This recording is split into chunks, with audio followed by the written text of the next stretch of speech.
근데 우리가 이제 미래를 바라볼 때요, 먼 미래와 가까운 미래를 좀 구분하실 줄 알아야 돼. 그러니까 2년 뒤와 20년 뒤를 구분하셔야 된다고요, 지금. 그러니까 아까 이제 유모차보다 계모차가 많다. 예, 실제로 제가 겪었습니다. 여의도 제가 그 한 바퀴 돌면 2시간 가까이 걸리거든요. 제가 지난 겨울에 한 바퀴를 돌았습니다. 근데 확실히 계모차가 많았어요. 그래서 어떤 사람은 그게 이제 애기인 줄 알고 이게 들쳤다가 개한테 물려가지고 이렇게 사고를 당하신 분도 계시고. 자, 그런 것만 보시면은 지금 집값 오르는 게 이해가 안 되시죠? 그래서 여러분들이 시장을 바라보실 때는 바로 균형추를 가져야 돼요. 이 밸런스. 이게 가장 중요한 겁니다. 지금은 인구를 걱정할 때요, 수급을 걱정할 때요, 뭘 걱정해야 돼요? 공급을 걱정할 때지, 지금은. 그래서 이제 사람들이 인구 충격 그러면은 이제 막 이게 공포로 이게 왔잖아, 이게. 예? 그럼 우리 내리에 편도체를 자극한단 말이에요, 이게. 예? 그래서 뭐 다 끝장난다는 청산론으로 가기 쉽죠. 근데 지금 집값 오르는 거 이해가 안 되시죠? 서울 아파트가 올 들어서 벌써 실거래가 기준으로 한 6.6%가 올랐는데 작년이 10% 올랐거든요. 벌써 상반기 동안에 거의 15% 이상 올랐단 말이에요. 이걸 뭐 어떻게 해석하실 거예요? 어떻게? 그러니까 부동산을 바라보실 때 저는 선험적 사고, 결론을 내놓고 얘기하지 마시고, 결론을 내지 마시고 그냥 백지 상태에서 시장을 분석하는 게 더 나을 수 있다는 생각도 듭니다. 왜? 우리 당이론이 현실과 너무 괴리가 심하기 때문에 그렇습니다. 앞으로 어떻게 될 거냐? 인구 감소 시대의 부동산의 가장 두드러진 특징인 바로 양극화입니다. 양극화. 이걸 이제 초격차 사회 혹은 뭐 초양극화. 그러니까 더 그레이트 디바이드라고도 표현합니다, 이게. 그러니까 그런 특징이기 때문에 오르는 데는 더 오르고 뭐 빠지는 데는 더 빠지고 이런 양상이 나타날 수가 있다는 거죠.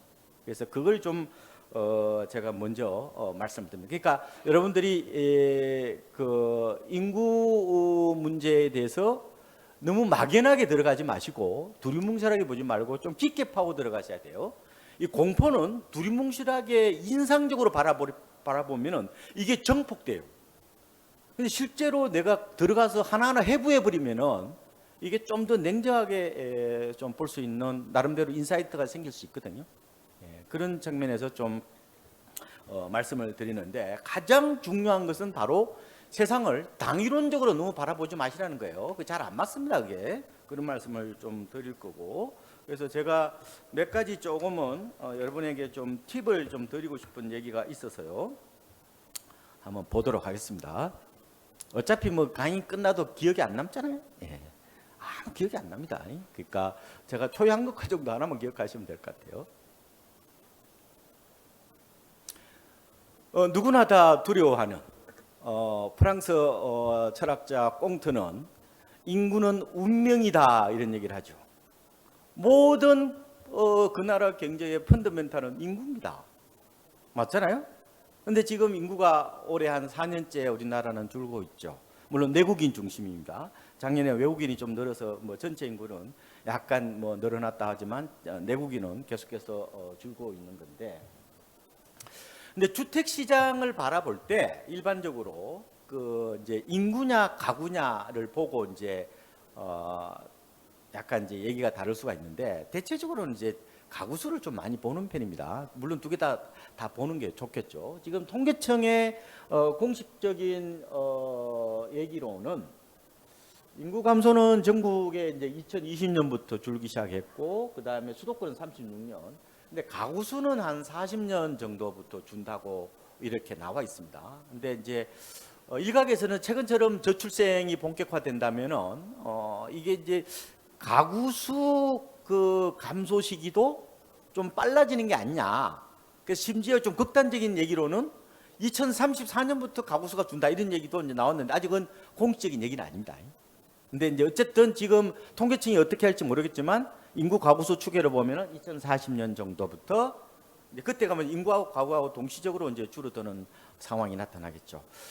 보통 부동산학 논문들을 보면요, 인구 쇼크는 한 2040년부터 나타날 거다 이런 논문들이 조금은 있습니다. 그게 다 이게 이제 이 베이스를 가지고 이제 얘기를 하는 겁니다. 주로 이제 그 미국의 뭐 그런 그 인구 통계 모델 같은 거 가지고 이제 얘기를 많이 하는 겁니다.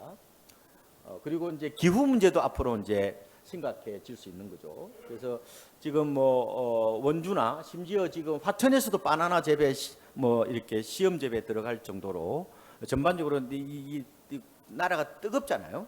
그래서 이제 앞으로는 산사태와 해안가 침수 문제가 좀 심각해지는 문제가 생길 수 있다고 보는 겁니다. 그래서 이제 오히려 이제 기후 젠트리피케이션이라고 그래가지고 이제 유럽이나 뭐 미국 같은데 보면은 아니면 뭐 남태평양 같은데 보면은 이게 뭐냐면요. 이게 젠트리피케이션이 뭐냐면은 이 둥지 내몰림을 말하는 겁니다. 아시죠?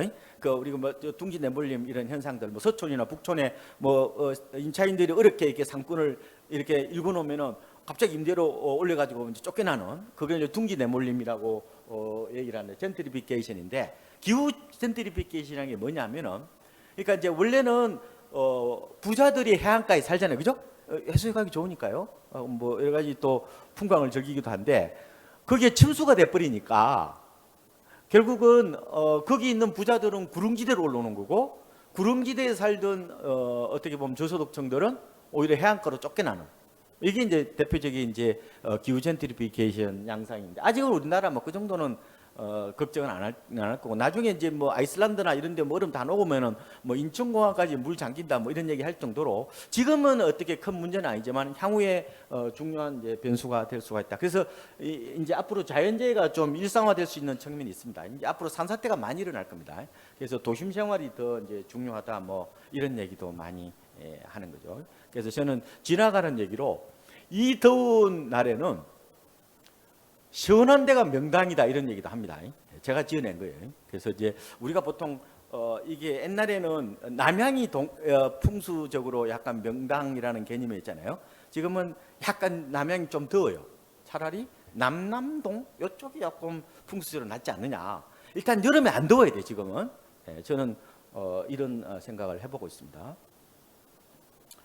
그래서 아까 말씀드린 것처럼 이게 이제 초양극화, 이제 그레이트 디바이더 이게 이제 앞으로 가장 큰 특징일 수가 있는데, 그래서 이제 뭐 공간의 마태효과, 극과 극, 이걸 이제 마태효과라고 얘기합니다. 그래서 부동산이 앞으로 감옥이 될 수가 있고요, 지옥이 될 수가 있고, 무덤이 될 수 있는 이런 여러 가지 측면이 있습니다. 그래서 시골의 이제 논밭은 굉장히 이제 자초자산이라고 될 수가 있는 거죠. 그렇죠. 그래서 심지어 보면은 요사이 시골에서는 잘 보시면 애 울음소리가 아니라 경운기 소리가 안 들립니다. 어르신들이 90 가까이 되셔가지고 경운기를 못 몰아요.